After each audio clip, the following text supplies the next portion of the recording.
Ready?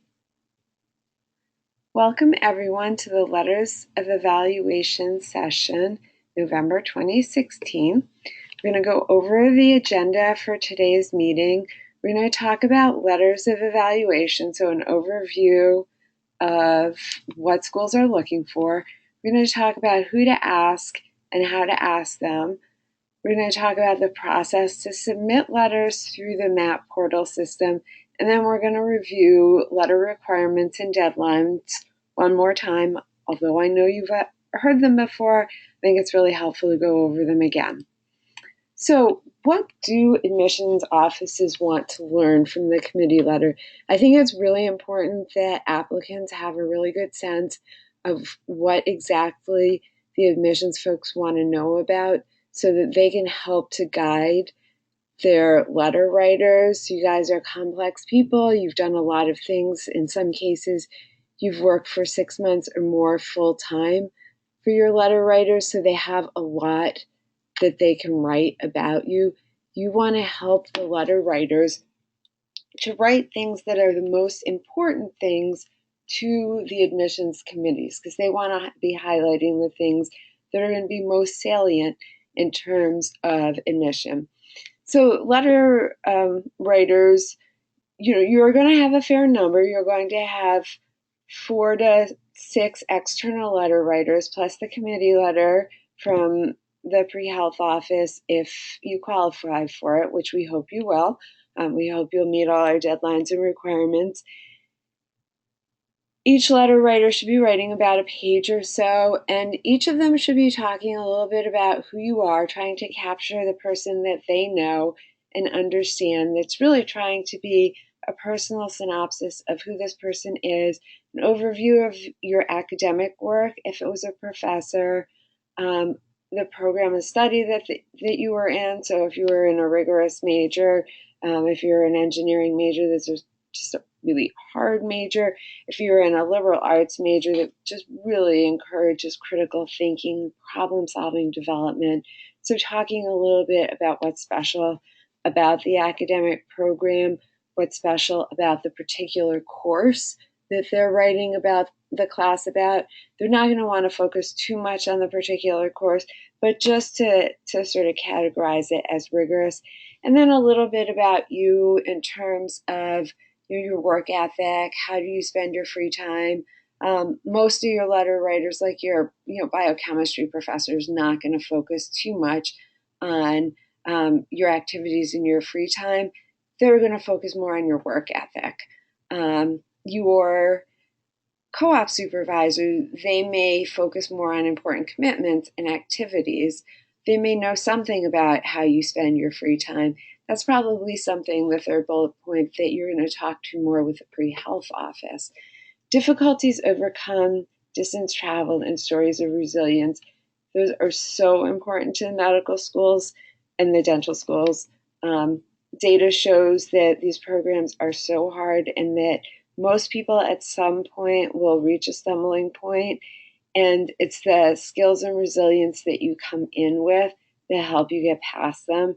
So if you've had something that you've struggled with, and it doesn't mean that you have to have, climb Mount Everest with your sister on your back, but let's say that you were in a class and you didn't do well on your first test in that class.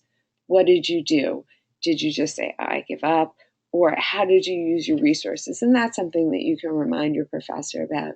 Let's say your first week in the lab, you were completely overwhelmed, and you talked to the lab PI and they recommended a book and you read the entire book. So talking a little bit about resilience, it doesn't have to be something huge.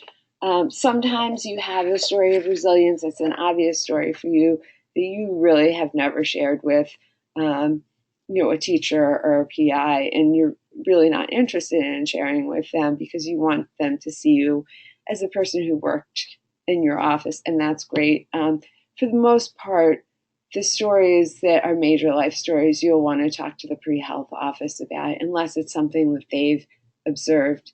And then if you have had any institutional actions, you also want to talk to us about them. Most of the stuff that you've had, if you were caught as a freshman with alcohol, It's not going to keep you out of medical school typically or dental school. They want to know that you don't have persistent substance abuse disorders, obviously. And again, as I note, not everybody's going to talk about each of the areas above. Each of your letter writers should talk about how they know you best, but you want sort of your composite of letters to give an overall vision of these sides of you. Faculty will talk about how you perform relative to other students in the classroom. Mentors like MDs, dentists will talk a little bit about how you performed relative to other shadowees, other people who have shadowed them or taken time to spend with them, and how you understood things relative to them. It's really important to note that you don't have to be the absolute best to get into medical school.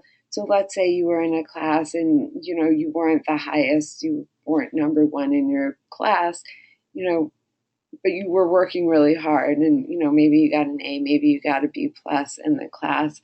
I have actually heard admissions people say, we actually accept more people who rank in sort of the second tier out of 5 than the first tier out of 5. So don't think that, if I wasn't the absolute best, I'm not going to get in. You have to be a high achiever. You have to be somebody who works hard, obviously. But it doesn't mean that you have to always be number one, because that's kind of an unreasonable goal. And then uniqueness, they want to be able to see you as an individual. Again, that doesn't mean that you have to have climbed Mount Everest. They just want to know, who is this person, who, put a face to the name, make you seem not like GPA plus DAT score or GPA plus MCAT score. They just want to have a sense of who you are. So who should you be asking for these letters? And that's something that people are always trying to think about, like, who do I want to be asking?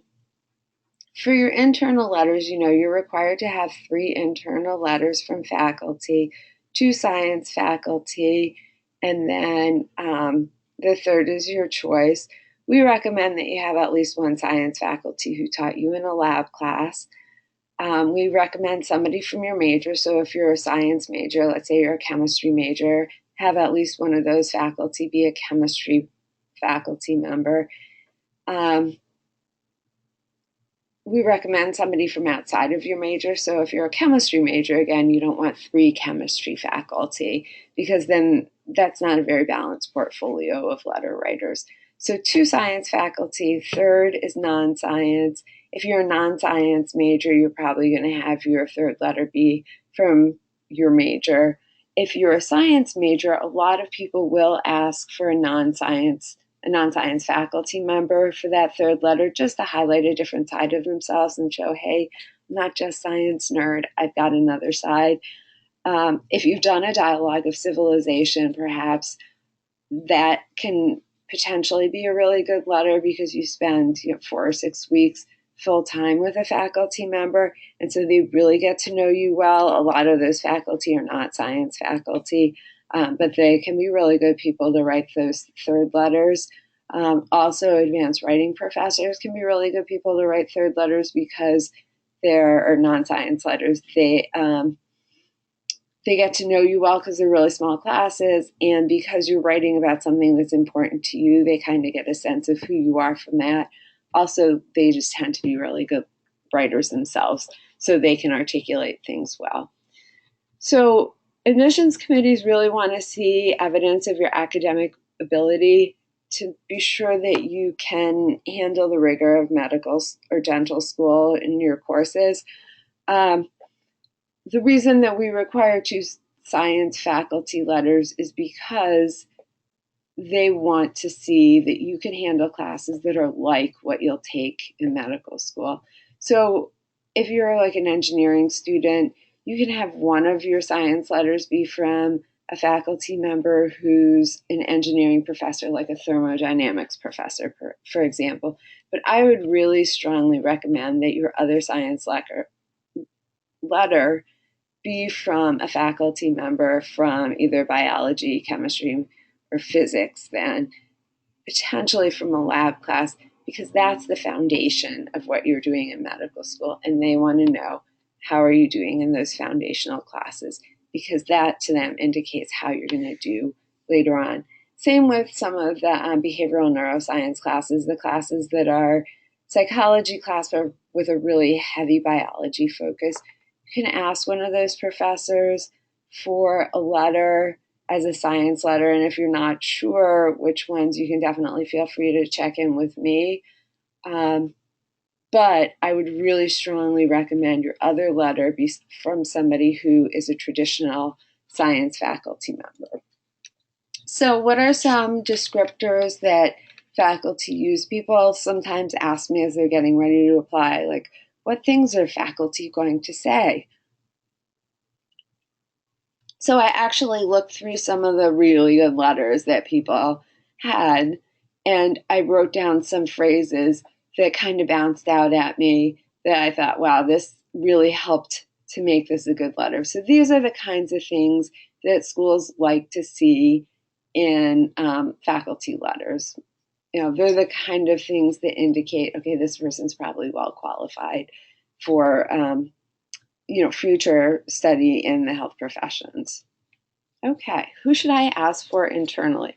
Now, you guys know that we require an MD letter for MD applicants, DO letter for DO applicants, dental letter for dental applicants. If you're applying MD and DO, we require an MD letter for the MD application and a DO letter for the DO application, obviously.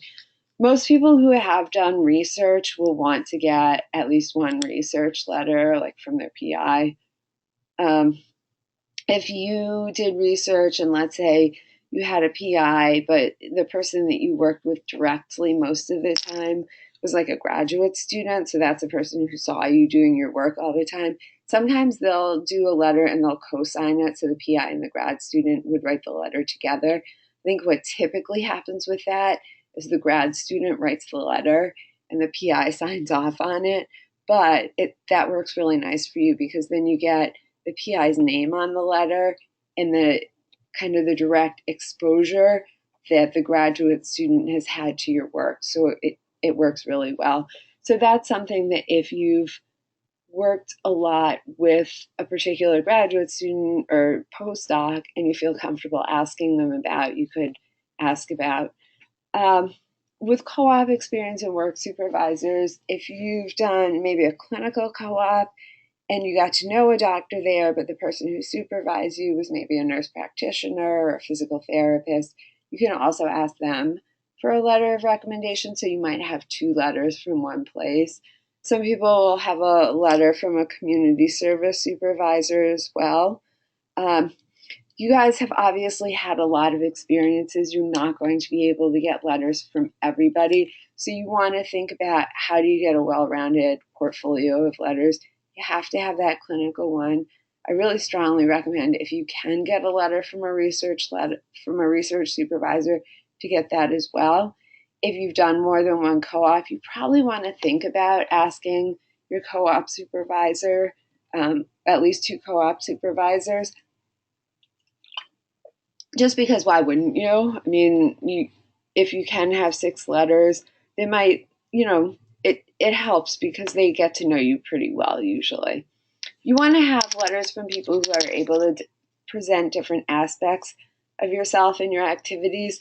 So if you, for example, did research in 2 very similar organizations, and then you have a community service position that was really completely different, you may want to think about only asking for one of the research letters and the community service letter so you can have a balance of showing who you are.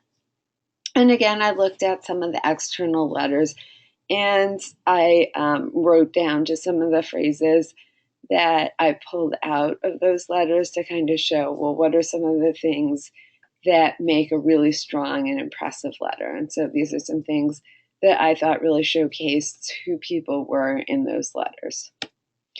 So, asking for letters. Now, this is something that for some people is not a big deal, and for other people, I think that they would rather just do the entire thing themselves rather than ask for letters. For some people, asking for letters is one of the hardest parts of the application. which I understand, I get. It can be really difficult for people, but it's something that you have to do. You just got to jump into the pool and ask for it. And putting it off, unfortunately, does not really help. So let's walk through the process before the meeting, talking to people during the meeting, and then after the meeting. So the first thing I would say is I recommend running your list of letters past me. You're not required to, but we have had people who I've looked at their 6-letter writers or fewer and said, oh, that's not really a good mix of letter writers. And again, some of that is because somebody will ask 3 chemistry professors. And I think, it would be really good to have a different side of themselves talking, a different side of themselves represented. Or, I don't know, they'll ask, I don't know, the program coordinator at the Brigham who writes a nice letter. There's certainly nothing wrong with the letter, but maybe they had a really good research experience that wasn't represented. I would recommend the research over the Brigham, just because the Brigham office, I mean, they're great, but they're dealing with so many people that they can only spend so much time on that letter. So I may have some inside knowledge on some of that as well, and can help you kind of figuring out who to ask for some of the letters, particularly if you are like, I have these 4 external people, I'm not quite sure who to ask. Definitely feel free to either come in and check in with me or just shoot me an email. Before requesting a meeting with your letter writer, think about how you're going to articulate your goals, how you're going to talk about, your experiences, things that you've done with them, your interest in medicine, because they're really going to want to know, why do you want to be a doctor? That's going to be a question that a lot of them are going to ask you. You can print off an unofficial copy of your transcript, bring a copy of your resume. There's a really good brochure from AAMC on letter writing guidelines that I put a link to in here that you can download. Now, this is obviously for MD programs, so they work really well for all of the different programs, and they just talk about what are the schools looking for. It's really helpful for letter writers who want to know, what should I talk about in the letter, particularly for folks who have not written a lot of letters. So some of the faculty, I'm sure if you've had Professor Furtek, for example, you've heard her talk about letters. So she's got a system down pretty well. But some of the other faculty, particularly the non-science faculty, may not have written a lot of letters. Now, I recommend sending an email to your potential letter writer and asking, can I set up a meeting with you to discuss possibly writing a letter of recommendation for medical school or for dental school? That gives them an opportunity to say, oh, yes, I'd be happy to meet with you. Or, unfortunately, blah, blah, blah. I'm writing too many. I've already committed to too many of them. I'm not sure I know you well enough. I'm not sure I would be the best choice. I'm no longer at Northeastern. It's very uncommon for a faculty member to say no, but it's much nicer for them to be able to say it electronically. It's also very nice for you, because if you've emailed them and said that, and they say, oh, sure, I'm happy to meet with you, you know that the odds are pretty good that they're going to be okay with writing you the letter. And that way, when you come in to meet with them, you can have a very different conversation. You're more concerned with talking to them about your qualifications, your resume, why you're interested in dental school or medical school. You're not as concerned with, oh my gosh, are they going to say yes at the end of this? And then, of course, you're going to bring all of your documents above, your resume, your transcript, your letter guidelines to your meeting. Now, at the meeting, again, you want to be able to articulate your goals. Why are you interested in this goal? What criteria do you possess that match with what the admissions committees want to learn? Kind of drawing those lines for them, thinking about what we talked about in those first 2 slides, some of those descriptors that the schools like to see, your transcript and your resume. just making sure that they understand the importance of letters of evaluation, and I can say for sure that they are really important to the school. You're going to want to explain the request and receipt process, and we'll go over that in the next slide. Make sure that they're aware of the deadline of March 15th. And again, and the last slide point here is really important. Make sure to thank your letter writers. Make sure also, after you're done, that you keep them apprised of how you're doing. There's nothing worse for a letter writer than to just send off a letter and never hear back again about it. And then 5 years later you hear, oh, so-and-so's a doctor. Wow. Well, I wish I'd known that they got into medical school. I think I wrote them a letter. It causes a lot of letter writer fatigue if you are never hearing back. And, for the next group of applicants, it can make things kind of difficult. Now, I know that doesn't help you, but let me tell you, the people last year who wrote thank yous are helping you. So you want to pay it forward to the next group. I know that one of the faculty was talking about letters or thank you notes. And she was saying that, she gets thank you notes on cards sometimes, like it doesn't have to be a fancy or expensive card, but just a note that's handwritten. And she was saying how much she really likes those handwritten cards.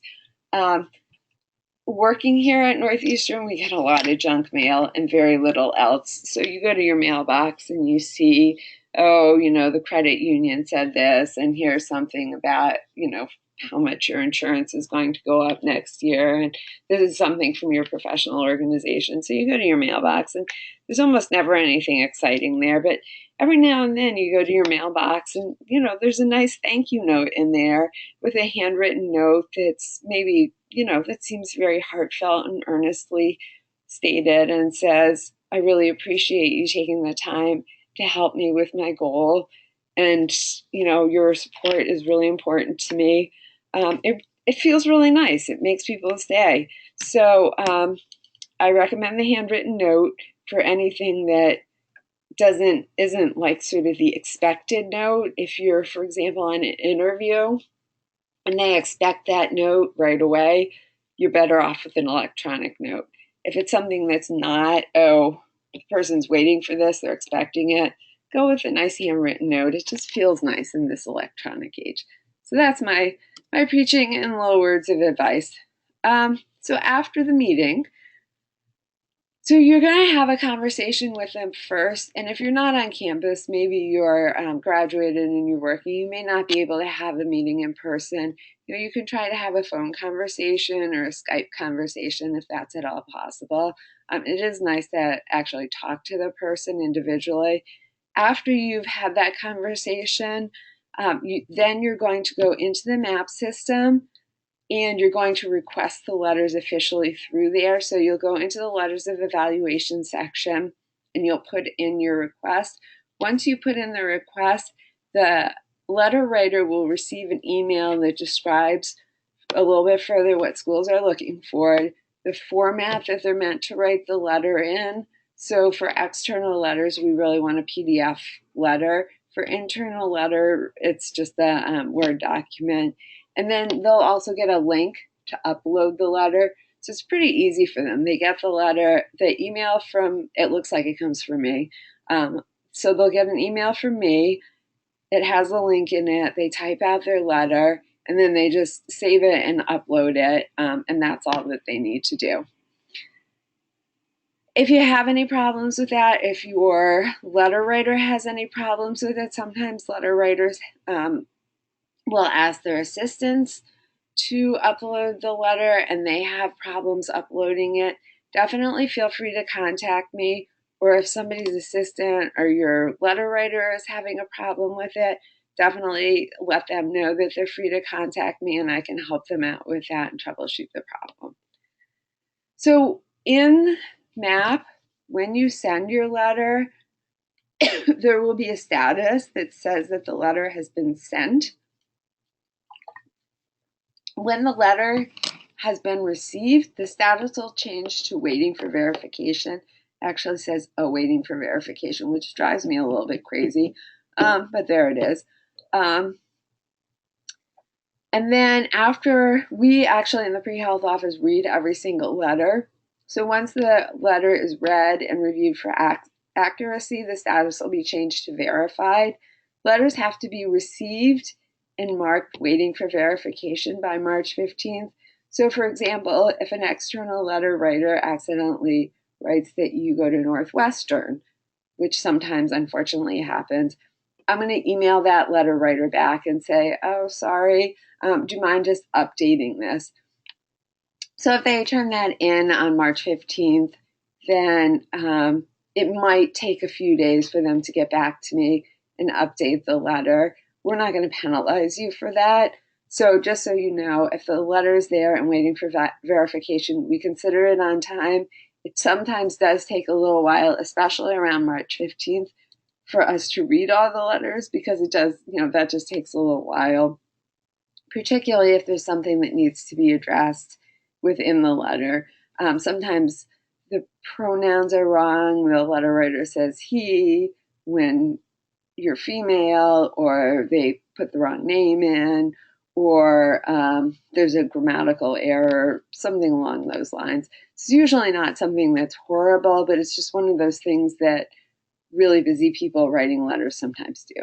So anyway, just so you're aware of that, your letters are all there when your letters are complete, when they're verified, but they're there when it says waiting for verification. So how do letters go to the schools? The committee letter is sort of the gold standard of letters. We hope that you guys will all work to get a committee letter. For a committee letter, it includes the full content of all evaluator letters plus a letter from the pre-health program. It requires that you meet all deadlines and all requirements in the applicant agreement. If you miss a deadline, you can still qualify for a letter packet. We do require the same set of letters for a letter packet, but we don't require that you make all of the deadlines. And then if you, for example, aren't going to be able to get all of the required letters, you can submit individual letters directly to the application service. This is typically, like, individual letters is typically something used by alumni who have been out of school for 3 or more years. And that's more because they have so much work experience that having 3 letters from faculty who they may have had 8 years ago, 9 years ago, is maybe not the best way to showcase who they are currently. So if you're an alumni who graduated a while ago, certainly feel free to talk to us. You're more than welcome to use all of our services if you're an alumni getting individual letters. But sometimes it turns out that that's not the best way to showcase who you are. So we're happy to talk to you. If you've been out of school for less than 3 years, you're probably best off working with us to get a committee letter. So the committee letter requirements, you guys are going to be required to submit your applicant agreement and self-assessment by January 31st. And the applicant agreement does have all of the deadlines on it. March 15th is when the letters are due. And I feel like we've been through the other deadlines a number of times, but there they are listed out for you guys to look over. A reminder, we require 3 internal letters and 1 to 3 external letters. For the internal letters, 2 of them have to be science.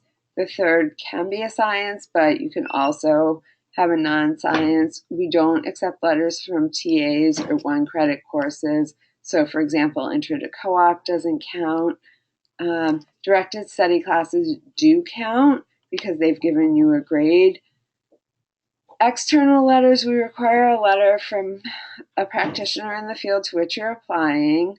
It must represent experience in a clinical setting in the U.S. within the last 18 months, obviously not from a relative. We really highly discourage close family friends also. You can shadow a relative or a family friend, and often, particularly when you're first considering the profession, that's a really good way to get initial exposure to the field. However, you should also spend some time with somebody who's not a relative or a close family friend. Typically, family friends will feel a need to disclose that they're family friends, and that comes across as really subjective. It doesn't come across as somebody who objectively has looked at who you are for admission. We allow up to 2 additional letters. We don't require them. You guys have a lot of experience though, so it's not a bad idea if you have somebody like a co-op supervisor who will write you a good letter, even though I know it's a lot of letters to ask for. It's a lot of people to sit down with and ask for letters. It's still a good idea to ask them. Letter packets, again, if you miss a deadline, we can still do a letter packet for you. We do need to have your letters in before you submit your application.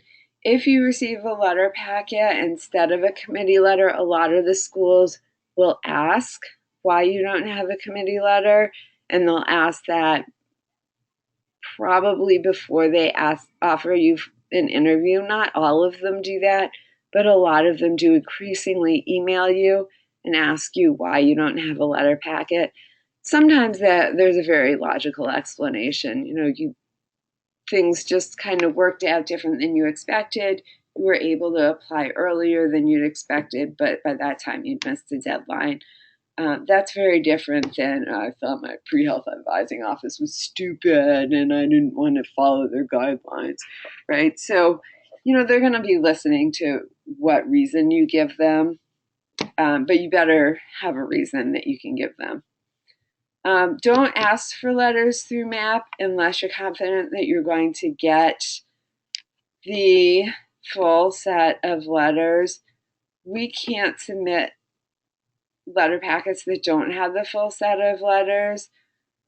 In terms of FERPA, in terms of waiving your letters or not, you have the option not to waive your rights to the letters. We recommend that you waive your rights to the letters. Again, I completely understand why you don't want to. You want to read your letters. You're curious about what they said. You're nervous about what they might say. It's your career. It's really important to you. It's one of those things, though, unfortunately, you just got to hold your nose and jump in the pool again. Schools perceive a letter that you have not waived your rights to be less honest, potentially, because the letter writer is perhaps nervous that, this applicant's going to read the letter. What happens if they don't get in? Are they going to sue me? So they may think, maybe this letter writer didn't write everything they were thinking. Also, there's a perception that people will do what's called letter shopping, where they ask for 5 letters and they just use the 2 best ones. We don't let you do that. So it's not very considerate to the faculty to be asking for letters that we wouldn't be using. And frankly, it's not good in your best interest, because if faculty are writing letters that aren't being used, they're not going to do their best on those letters. So if they know that your letter is being used and is very important, they're going to put their absolute best into it. So since we don't let you letter shop, there's no reason to, to let the schools even think that you might have been letter shopping. So there's no real point in doing that.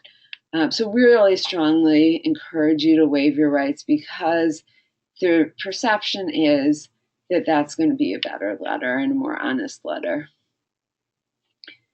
Writers may submit letters directly to the application service. If you plan to do that, don't ask for the letters through MAP. We're not able to forward them to the application services. Make sure that you look at the letter requirements for the schools to which you plan to apply, and make sure that you're able to explain to the schools why you chose to do this. Like I said, usually this is an option for folks who have been out of school for a few years. Here's a little bit more, just a reminder of the things coming up after letters come in. After your letters come in on March 15th, or before March 15th, you'll fill out the rest of your MAP account, you'll request your committee letter interview, set up your committee letter interview, and have it by May 15th. Now, April 15th is the last day to request a committee letter interview. I like to stress that it is not the day to request a committee letter interview. Dr. Bagley, Ms. Wolfson, and I all do committee letter interviews, and we'll all put appointments on our calendars. And as you have been approved for your committee letter interview, you can set up your appointment with whoever has an appointment time available in the times that you're available. So, particularly for folks who are graduating and might be leaving town, you want to have your interview sooner rather than later. So, get your stuff in sooner rather than later. If you are planning to apply MD, PhD, for example, you probably want to interview with Dr. Bagley because she is a PhD. Get your stuff in soon so that you can choose Dr. Bagley when you're setting up your interview. If your schedule is really tight, get your stuff in soon so that you can be sure that you get an appointment that's going to be have as little disruption in your schedule as possible.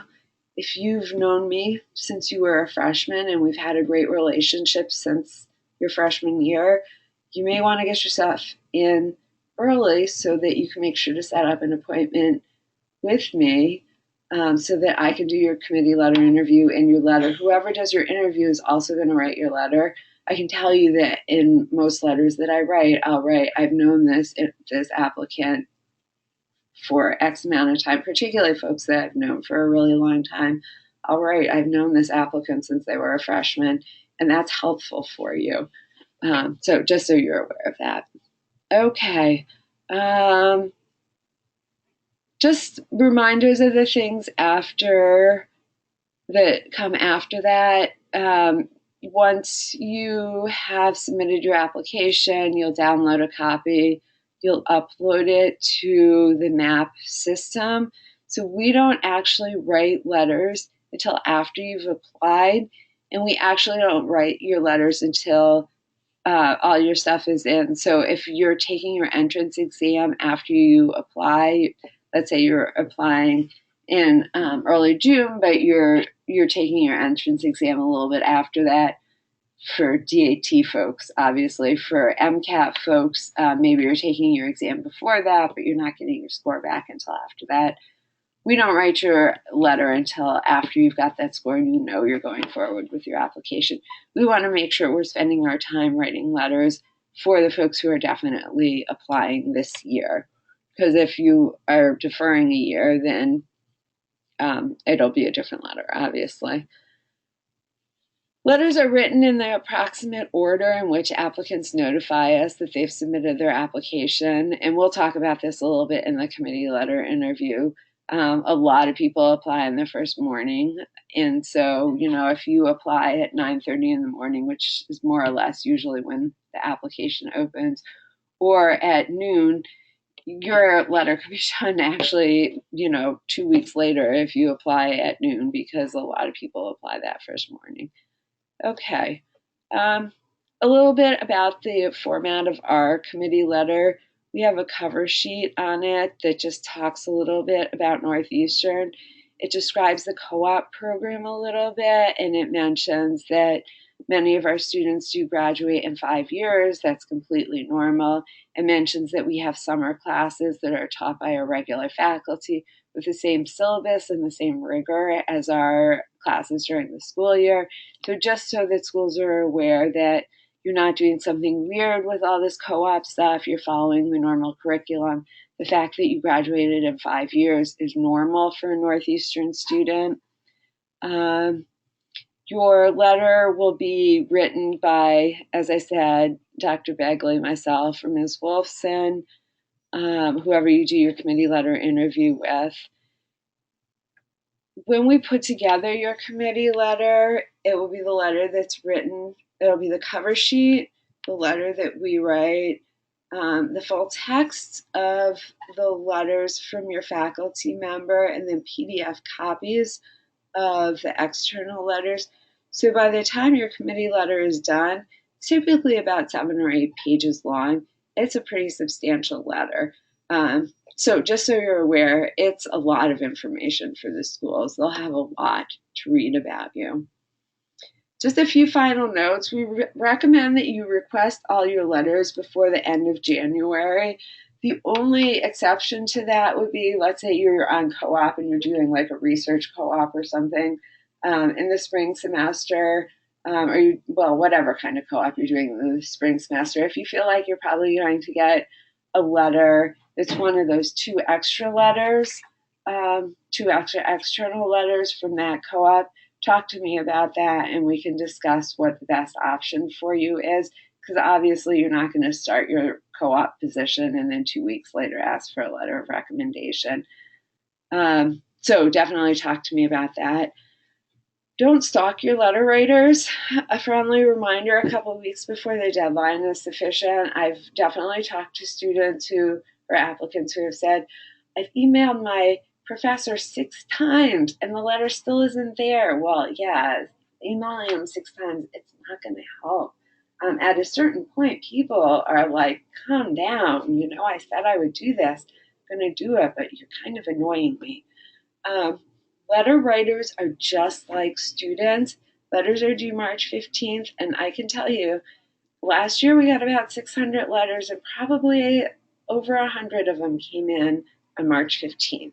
So unfortunately, that is one of the stressors of applying, is that there's not a lot you can do about that. A lot of people do turn them in on the last day. We accept them on the last day. That's when they need them. Probably more than half of them came in the last week. So I know it's really hard. If you have to bite all your fingernails, if you have to get in a few extra miles at the gym, do that, but try not to drive your letter writers crazy. Also, please try not to drive me crazy. I'm reading them as fast as I can, and there's not a lot I can do in terms of extensions. I do know that last year when the letters were uploaded, if they were uploaded after 5 p.m. on the 15th, on your end, it looked like they were uploaded on the 16th. I could see what time they were uploaded on the 15th. So if they got them in on the 15th, I'll be able to see if it was after 5 that it came in on the 15th. So if you look in on the morning of the 16th and it said, it came in on the 16th, don't freak out. It's probably fine. I got a lot of letters on the evening of the 15th and they were totally fine. But for the applicants, it looked like they came in on the 16th. So just touch base with me. Again, a reminder, thank your letter writers. Keep in touch with them when you receive interviews, and particularly when you receive acceptances, when you start in medical school, when you graduate medical school, let them know. I mean, that's nice. And then one final note, letters sent to the pre-health office can only be used for the purpose that they were submitted. We can't send them to PA programs or medical master's programs. Letter writers sign those letters and it's their name attached to it, saying that I'm recommending this person for medical school. I don't then get to decide, this letter writer also recommends this person for a master's program. And, they also think they'd be great for the Peace Corps. Only they can decide that. So if you are applying to some other program or for a job, you would have to go back to the letter writer. If for some reason they didn't keep the letter, I'm happy to send them a copy back, but I'm not able to forward the letters on to any other programs. So thank you everyone for listening. And if you do have questions, definitely feel free to be in touch with me. And I look forward to getting letters and reading them and to the next steps in the process. Bye, everyone.